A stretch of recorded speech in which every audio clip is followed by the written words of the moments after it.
Welcome to this podcast. In this podcast, I want to talk about Mars's placement in Scorpio. This is, I believe, to be my last podcast in the Scorpio series, and this should about complete it. I've done the Moon in Scorpio, Mercury in Scorpio, Venus in Scorpio. Now this is Mars in Scorpio. I also have the Scorpio Rising podcast, which is quite popular on YouTube. Now, I've talked a lot about Mars and about Scorpio. If you've been listening to my podcasts, I've spent a lot of time describing what the Scorpio personality archetype entails. And the aim of that description is to really give a very clear and succinct representation of what the engine driving that personality archetype really is. Now, this is the importance of it all. There is an engine behind personality, and when I mean an engine, I'm speaking figuratively. That is, I'm talking to a karmic structure, which is a structure of causality, cause and effect, things that lead to other things. And this is what I try to capture when I describe any type of personality archetype of any of the 12 signs. Now, within Scorpio, reiterating, I said that the engine is a duality that pulls the Scorpio personality in opposite extremes simultaneously. That is, the Scorpio archetype is characterized by this push, or this pull rather, in two extreme polarities, where the Scorpio personality is drawn to something very compulsively and simultaneously terrified of that thing which they are drawn to. So that what the Scorpio personality experiences are cycles when it comes to power and powerlessness. Now, I also talked about how power is the antidote for the Scorpio personality archetype, seeking power, and that the lesson of Scorpio in this lifetime, where you have significant Scorpio placements, is that you must come to understand the true nature of your power.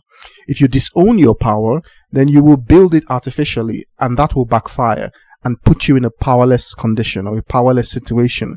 And during that period of powerlessness, you will learn the very important lesson regarding how to use power. The lesson for Scorpio is always around the abuse of power. And that the two areas where this abuse of power is predominant are always in the areas of sex and money. Because these are the two root drives that the Scorpio personality must come to terms with. Because it involves the entrance into the thing that typifies the Scorpio archetype in general. That is, how to come to terms with the nature of their own power. Now, what the Scorpio personality fears the most is powerlessness. And because of that, the Scorpio archetype fears death more than anything else. Because death is the ultimate powerlessness, whereby the Scorpio has no choice anymore. And the Scorpio is a very resourceful personality type because this fear of death makes it extremely resourceful. It is capable of toiling under the very hardest conditions. Alright? It's built for very austere, dry, deprived environments. But the danger with that is that it keeps the Scorpio in a survival mode, that is. And when the Scorpio is in survival mode, it is constantly tuned into the nature of all the threats it can perceive. And the Scorpio has no hesitation about making threats out of things that are non-threats.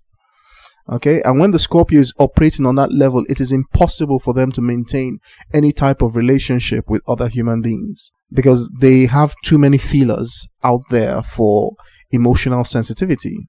And once they perceive a hurt, then they go into survival mode and they start trying to get even or trying to get revenge or things like that. Now, the idea of the Scorpio personality is to evolve. Because all of these things I've described, there's a 3-letter word for all of it, and it revolves around sex. Because money is an artificial reality that was created to deal with the issue of sex. And it came into existence primarily because, apart from its functional use as a mechanism of exchange, it has an ulterior motive. It is used to project power. And the reason for that is because of impairments in the sexual function. Because that's where all the problems start. And for Scorpio, the sexual function is such that the Scorpio is born with a very, very keen awareness that the other half of them is missing. Now, I've explained this dynamic in many of my other podcasts in the Scorpio genre, I've talked about how human beings come in pairs. We are male, female. We're androgynous. That is our nature. We are not male or female. We're both. But when we need to exist as physical beings, we have to come in as one thing or the other. Now, most of the time, we're not aware of this. And when I say androgynous, people think that you have a male counterpart or a female counterpart. No, it's you.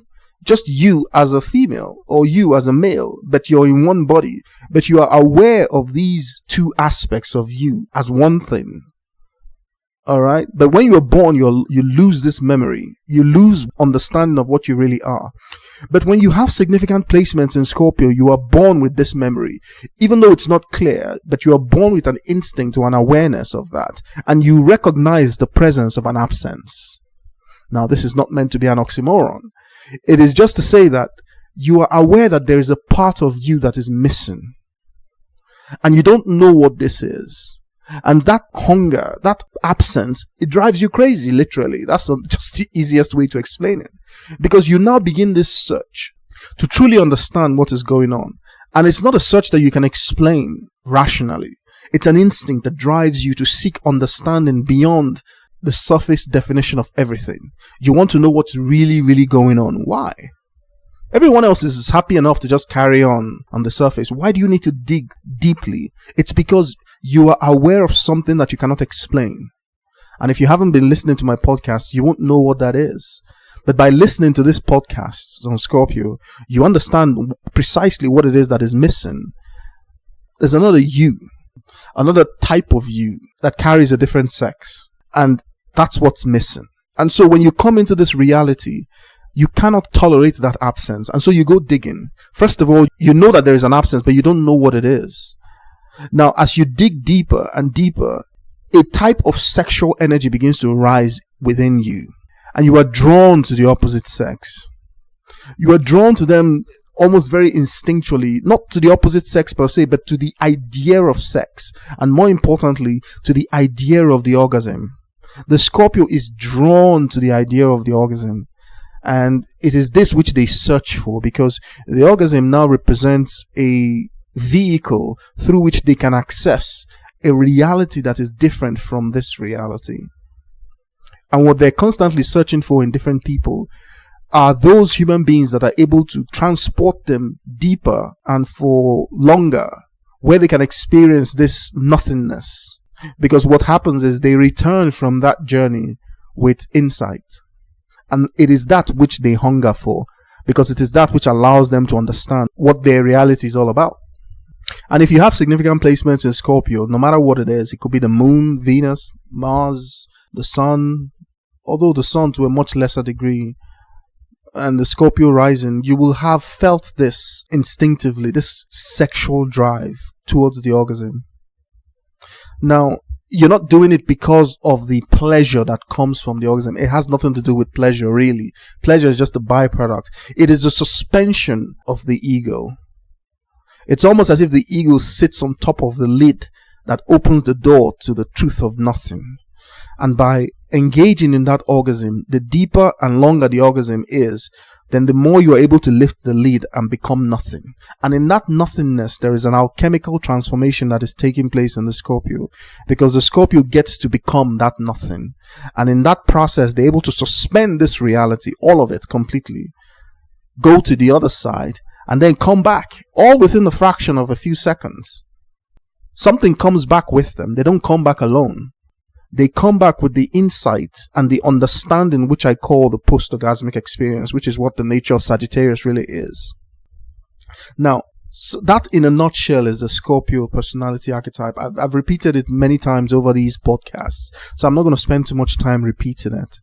Now, in order to safeguard this experience, the Scorpio is very fearful of its life, because one of its fears is that it becomes powerless before it can actually understand what is happening, or before it can find out what the truth of its existence really is. And because of that, the Scorpio is constantly scanning for threats. Now, it doesn't know what these threats are supposed to be, but in a nutshell, you can summarize that the threats are all about threats to its life, the end of its existence. And this is a catastrophe for Scorpio, because what Scorpio really wants to do is to find out the truth. It intuits that that is its mission in life.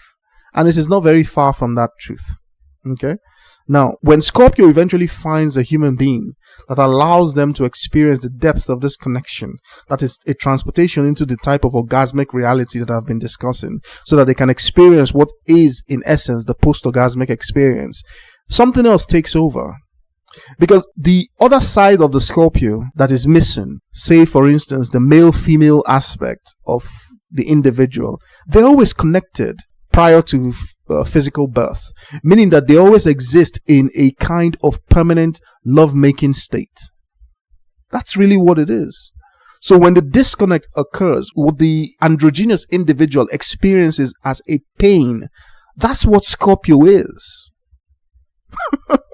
That's really what it is. So when you're born with significant placements in Scorpio, you are born with this pain of separation. And so what do? You don't understand what's going on. You have no idea what I've just described here, because you spend your whole life searching for this. And then you begin to follow your instincts. And your instincts are very sexual. And so what you try to do is you try to instinctively, unconsciously find a human being that can plug that gap, that can fill that absence. And when you find this human being, you try to make them into you. You try to control them so fully and so thoroughly. You try to merge them into you. You try to take away their own individual identity to make them into you, literally, like you own them or something like that. Why do you think you're doing this? It's because of what I've just described in the last 12 minutes. That's why. And it always leads to problems. Because when the Scorpio finds a person like this, they value them so much, but that valuation makes the Scorpio feel powerless, because they now feel as if they are at the mercy of this person. And you know what the Scorpio does? They try to negate that power from that person. So they try to treat the person in such a way where they do not recognize their power. And that means they must take that power from that person, make them feel as if they're powerless. And they do this by controlling them with an intensity and a focus that most people cannot handle. And this almost always ruins the relationship. And so the Scorpio personality archetype is always faced with that type of dilemma. They want something so bad, when they get it, they destroy it. And they destroy themselves in the process. That is why I said that the entire task of the Scorpio is to learn to come to terms with their power, because power is the resolution of what it is that ails them.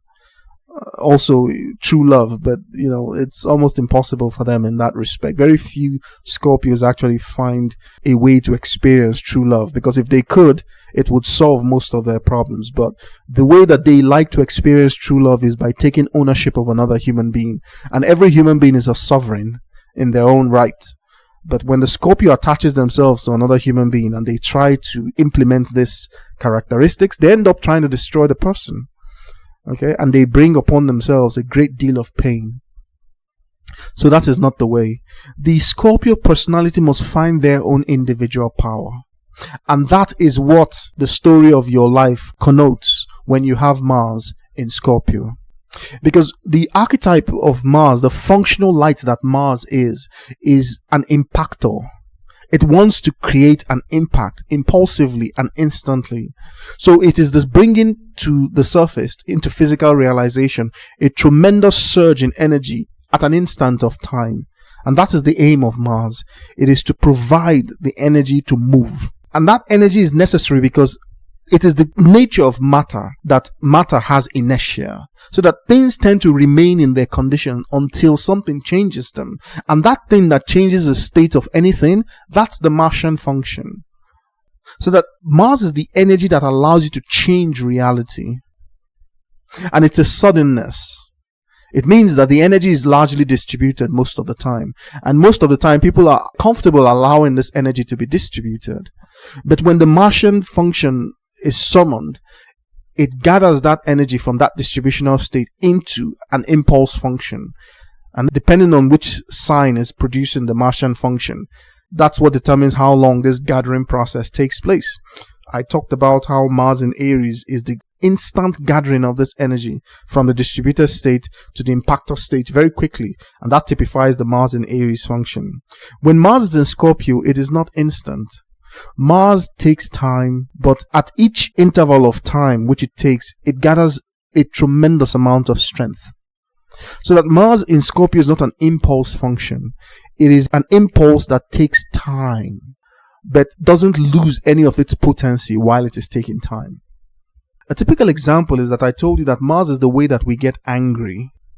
When Mars in Aries gets angry, it summons up an intense amount of anger within a very short space of time. So its anger is largely very explosive and instantaneous, and then it subsides because it's an impulse function. If you know the behavior of an impulse function in physics, it's like a Dirac delta function. It's sudden, that's at one point it suddenly is 1, and at the next point it goes back to 0. So it's something that happens very suddenly and then it's gone. But Mars in Scorpio is not like that. It builds up. Once it gets angry, it builds up. And it doesn't usually build up all its energy at once. It takes a lot of provocation, so that it builds up gradually until it reaches a point of no return. Then the Martian function begins to plan and scheme, and it becomes an energy of subterfuge. Mars in Aries is nothing like that. There's no subterfuge involved. It wants to fight, and it wants to fight openly and now. But the Mars in Scorpio will avoid open confrontations like that. Its method of warfare is subterfuge, deception, cunning, and long-term strategy. So that its way of operating is to create major deception, so that it can be smiling with you and then undoing you in the process, just at the back of you, and you will never know. It can be trying to help you solve a problem that it itself is causing in the background, because somewhere along the line it has declared you an enemy. It may not even be something that you are aware of that you have done to it. It may not be deliberate, but like I said, the sensitivity of the Martian function in Scorpio is dependent on the sensitivity of that Scorpio. And in the most unevolved Scorpios, their feelers, their antennas are spread all over the place because they have a lot of unhealed tension within them. And that generates a lot of psychic disturbances within the individual. Okay?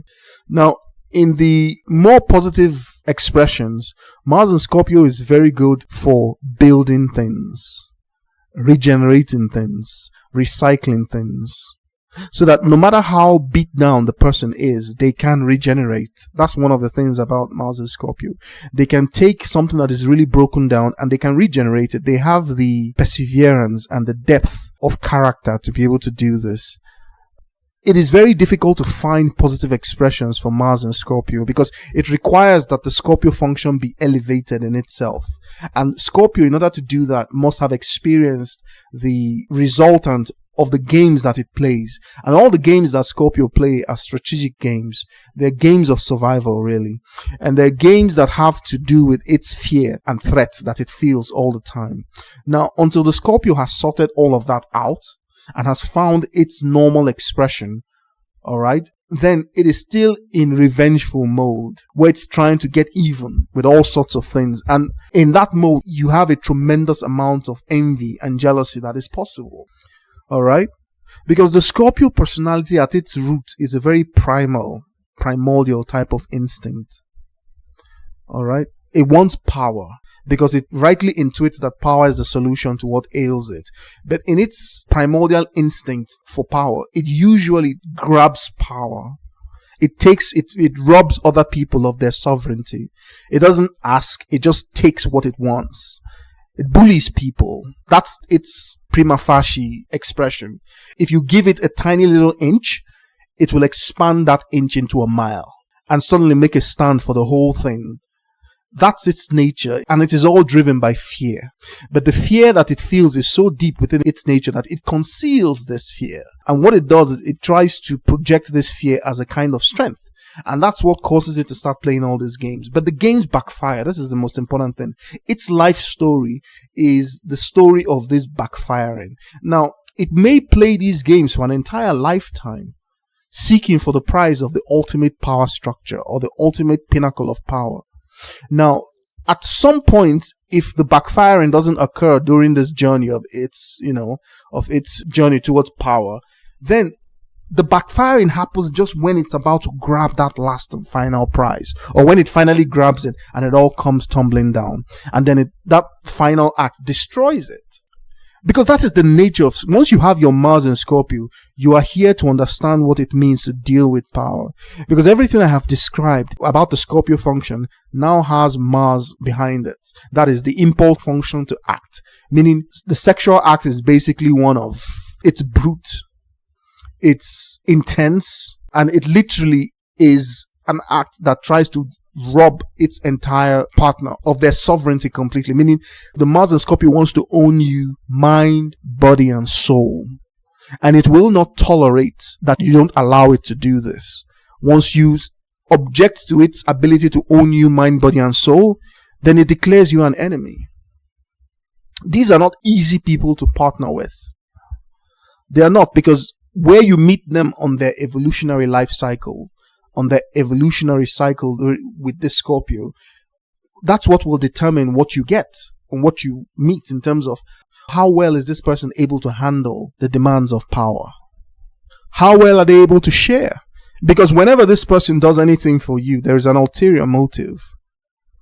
They are not generous people, because if there's anything very difficult in personality, it is to transform the Scorpio. Most of them do not know how to do this willingly. The transformation is always painful because they have to be forced by reality, by nature, to do this. And for most of the time, you wouldn't know that this is the way the Scorpio personality is, because they hide in this part of themselves.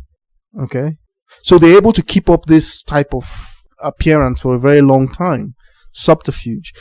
If you are really paying attention, they're not very good at it. But it's just that they're able to use their charm and their magnetism to push through. It's almost like they hypnotize their victims or the people around them with a type of charm that doesn't allow the person to peer so deep. Because if you really look hard enough, if you're able to just be grounded and just look at them the way that they are, you'd see the subterfuge. And when you call them out on the subterfuge, then that's a declaration of war. It means the subterfuge has ended. They now have to come to terms with whatever it is that they feel about you or about them. You guys now need to dig it out. I think in some sense that's best. Or you can decide to string them along, because they're also, because of the way that they are, they're also very easy to string along. Because all you need to do is to remember what they are and what they are pursuing and what they're seeking. And they will always respond to that, especially unevolved Scorpios.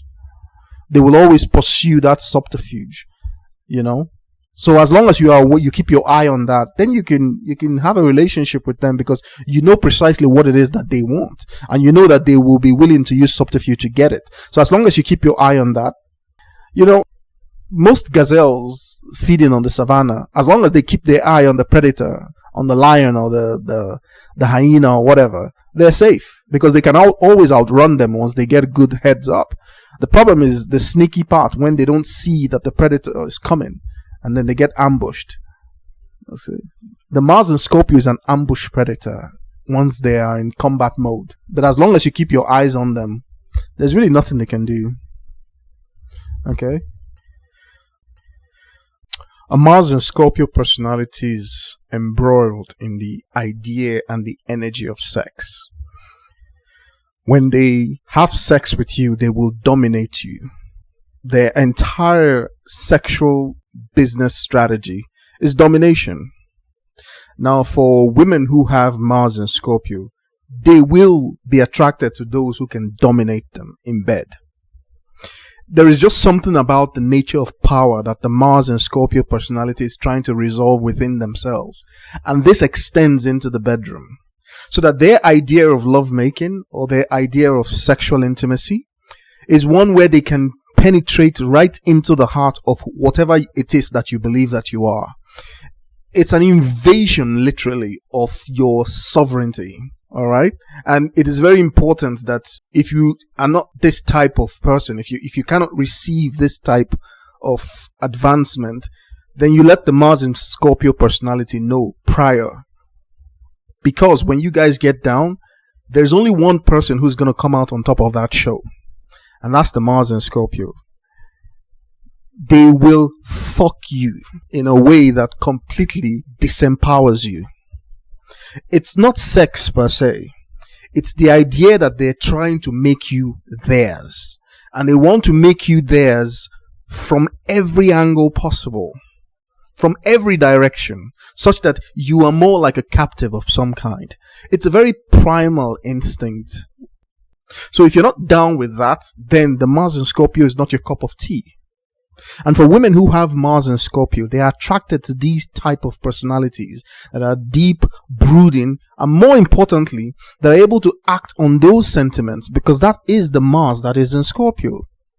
And most times there is really no constructive outlets for this type of energy, this energy that really comes from a primal instinct deep, very deep within the psyche. There's no constructive outlet for it. It's just too demoralizing. So it needs to be absorbed in something. And that thing is usually sex. And so the Mars and Scorpio personality is not averse to having sex with people who they can absolutely dominate. Now, if they don't have the financial resources or the wherewithal to dominate people, they are not averse to chasing people who are very much lower in class or financial class than themselves and engaging in these secretive, illicit love affairs. Just like the Venus in Scorpio, one of the things to watch out for with Mars in Scorpio is the idea of STDs. Because even the idea of protective sex, condoms and all that, they don't like it. And it comes from what the Mars and Scorpio personality is really looking for. Now, what they're really looking for, like I've said earlier, is not in another human being. It's within themselves. But until they learn this difference, they search for this within another human being. And that way, the way that they search is a fundamentally disrobing process. They literally, figuratively take your clothes off. Literally, figuratively. That's a new one. But that's what they do. They literally take your clothes off, take your skin off. They just want your soul. All right. And they want to keep that soul of yours in their pockets.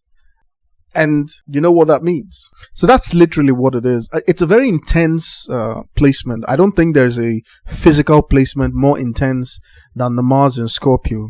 The only similar placement is the Mars in the 8th house, even though it's not as potent as Mars in Scorpio. Mars in the 8th house is more of a receptor, so that when you have Mars in the 8th house, your major challenge is to avoid being dominated by personalities that have Mars in Scorpio. Because the house itself is a receptacle. It's a feminine thing. The Mars in the sign is a masculine thing. Okay? So Mars in the 8th house is the ability to resist pressure from people who are dominating. But Mars in Scorpio is a dominator. It wants to dominate because it has this internal battle with power. It's always engaged in dick measuring contests. That's the way that it understands reality. Until it eventually finds out that there are those who will always have bigger dicks than it does. That's when it calms down. But until that happens, and this moment in time when this happens is different for different people, depending on what the lessons actually are in life. But ultimately, it is a sécuteur that this realization eventually occurs. And that is what starts the corrective process within the Mars and Scorpio personality. You see, because they must go to hell.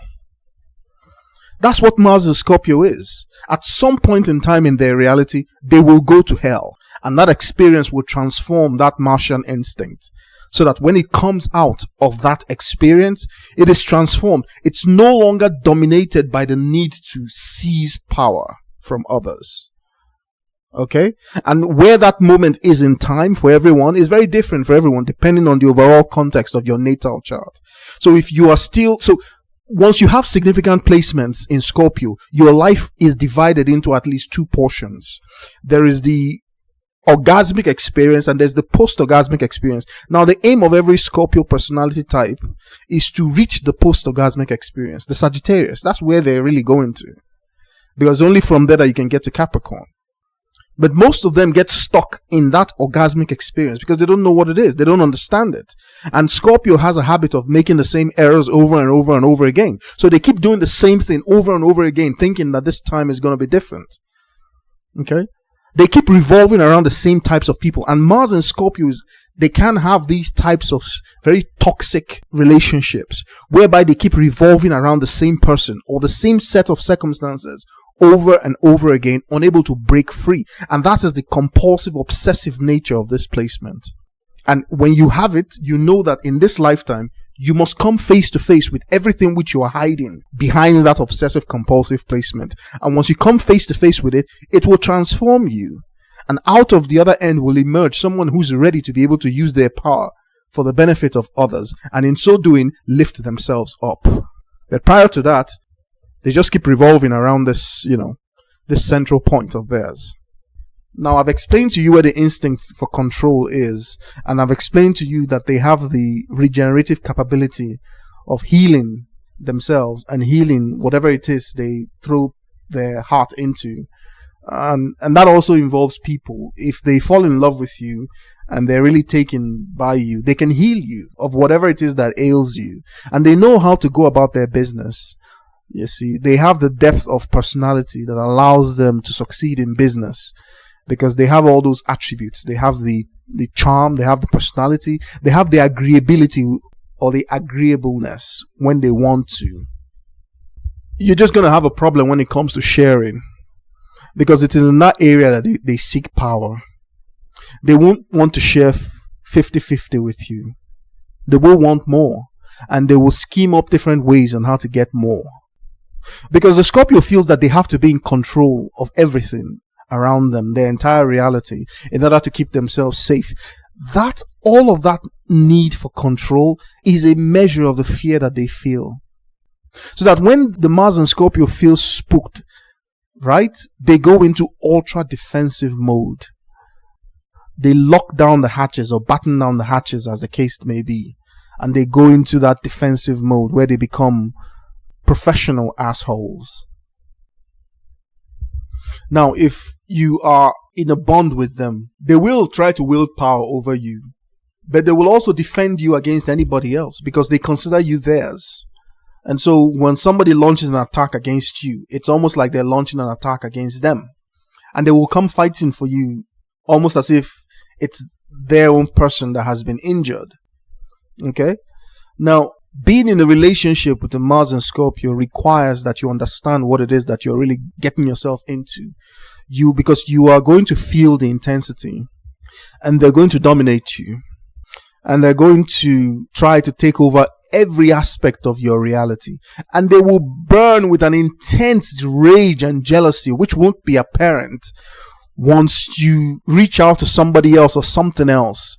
Even a mere friend, the very idea that you can have a friend, right, will set them off. That's really how their minds operate. And there is no talking them out of this. That is because they understand that between consenting adults, there can be nothing like friendship. It's just not possible. Sex is always an issue. Sex is always a problem. Sex is always the matter when two consenting adults of the opposite sex get together. There's nothing like just casual friend. If you're enjoying a good time together, that's a slippery slope, because that's how deep feelings form.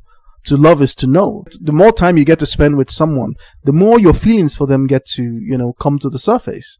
And it doesn't matter how you start off. If you have to spend time with someone day in, day out, and, you're not resented by them, then feelings will naturally grow. And that's why there's a lot of opportunity for office romance. There's more office romance than most people think.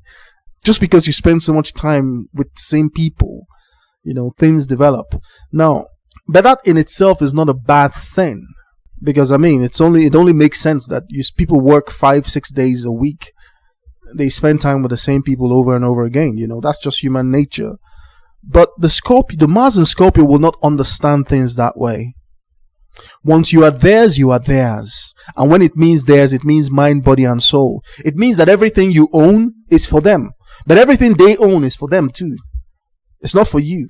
You have to understand the asymmetry, because what the Scorpio really is concerned with, what they're struggling with in this life, is that asymmetry that exists within them. Power, sex, and money. Everywhere you find this theme represents the focus of that person's life. So the Mars and Scorpio placement is an extremely dangerous one, because it puts them in situations where they have to deal with this. And usually that means they are engaged in some underworld, shady, dubious kind of thing. somewhere, because that's where you have to go if you really want to take power, because there is an alternative. It just takes longer, and it requires that you sublimate that instinct. And by sublimation, I mean you can recognize that the instinct is there, but you can bring it to the surface. Initially the Scorpio personality is not keen to do this. The Mars and Scorpio personality is not keen to do this because it reminds them of weakness, and they feel that weakness is a vulnerability, and it makes them afraid. So initially what they do is they try to do the very opposite. But as time goes on and as their games backfire, because when they set up these schemes and these games, they always backfire. That's the whole point of Scorpio. So that eventually there's only one way to seek power. You must recognize your instinct, bring it into the light where it no longer can control you, and that you can put yourself at the service of others, because Scorpio has the strength to do that. That's what the strength is really for. It's just that when it comes into this world the first time, it doesn't understand what that is. And so by trial and error, it learns the hard way. But when you put yourself at the service of others, meaning that you allow yourself to be of service to others, then you gain a tremendous amount of influence, because Scorpio is extremely resourceful, and that resourcefulness can be extended to so many people. How do you think people respond when you extend yourself to them in that way? Now, the way Scorpio operates, once they extend themselves for you like this and you don't reciprocate, you're dead to them. You're finished, because they simply just label you they label you like them. They notice, they can see that you are an unevolved aspect of them, and that's the end. They don't want to relate with you anymore because they have transcended that. But for those who they extend themselves to, and those people offer them the important thing they really want in this life, and that is loyalty. Loyalty. It's the currency the Scorpio understands. And when Mars is in Scorpio, that is precisely what it is after. Loyalty. And it has very weird notions of what disloyalty really feels like. You need to be clear about all of that before you start dating this person significantly. You have to understand what it is that they consider to be disloyalty. Because some of them, it's very intense. Just talking to another person, a stranger, they might consider it disloyal. And while you're with a Mars and Scorpio, they want to be able to take care of you, all aspects of your reality, because the feeling that they really have is that they own you. And they may not say it, they may not whatever, but they will act it. Now, if you're disloyal to them in any way that they interpret as disloyalty, they cut you off, or they seek to harm you. They seek to get you into situations where you run into trouble, you come to them for help, they promise you help, but it will never come. And they may be behind that trouble of yours in the first place. Because what they're trying to teach you is, everything to them is this game of power and this test of power, And that's to tell you precisely where the instinct is coming from. It's a neurosis of some kind, because it is primarily driven by fear. And that is the Achilles heel of Mars and Scorpio. They are primarily driven by fear. And as long as they are driven by fear, they will continue to reproduce those conditions that they are afraid of. Now, the Mars in Scorpio has no problems with going into underhanded tactics in order to win a battle with you. They will employ everything. Listen, they have no scruples about playing very dirty. They have no scruples at all. These people don't play fair. They don't understand what that means. They will go to whatever length they need to go to, because they're extremely resourceful. And their resourcefulness reaches deep into the darkest aspects of the human psyche. Now, the proportionality of how deep they can go is related to what the pain is when it backfires. Because they're learning in this life that people are sovereign. You cannot control people. People are not things that you can own. And so most of Mars and Scorpio personalities, their main pain in life comes from broken relationships. So when you have a Mars and Scorpio, at some point in time, the chances are that your partner will leave you, because you break them. And before that happens, the partner begins to feel as if they're in some type of cage. And then resentment sets in. But they must have learned that you cannot show the Mars and Scorpio that you resent them. Because they're very good at spotting all these things. Once they perceive that, they take the game to the next level. So usually the leaving process for the partner comes as a surprise to the Mars and Scorpio, and that represents the paradox of it all, because the Mars and Scorpio is very equipped to spot these type of things, and yet it always comes as a surprise. Because that's the nature of the lesson. The lesson is that you can't control all aspects of reality. You can't control people. You can't control events. That's not the way. A human being is not built to be able to do that. You can develop the post-orgasmic experience, which is at some point in time you can have some faith in truth once you can identify what truth is. And that is the journey of the Mars and Scorpio. Now, when Mars is placed in Scorpio in your natal chart, it is because the energy of Mars and Scorpio is necessary for the completion of your reality. So it's not a bad thing, because it's placed within the context of other placements in your natal chart. And so until you have a natal chart synthesis, which I provide, you won't fully understand the role that Mars and Scorpio is playing within your natal chart. So don't listen to this podcast and say, oh, I have a Mars and Scorpio, so that means all of these things apply to me. No, that's not the way to interpret astrology. That's not astrology. Natal chart synthesis is the only way to interpret the meaning within your natal chart, because it takes into cognizance everything in your natal chart and it synthesizes all of that into one. It doesn't read you aspects. It doesn't tell you that because you have Mars and Scorpio and then this must be the outcome or that must be the outcome. These podcasts are just for educational purposes only, because for you to synthesize, you must know what the ingredients are first and foremost. Okay?